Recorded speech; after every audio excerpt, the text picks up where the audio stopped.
Yan po, yung isa taas paa. Sobrang pagod po. Ayan, hindi na nakapagwalis. Isa oh, nahilik na. Itong isa kagigising lang.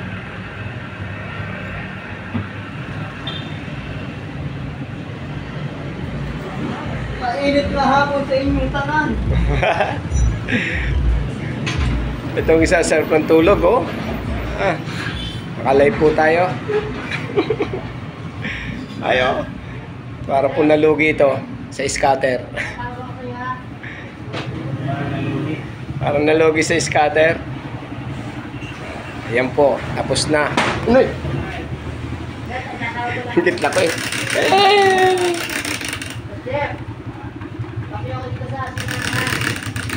Anong nangyari? Nasaan na? Nawala ang isang palikpik ng pan.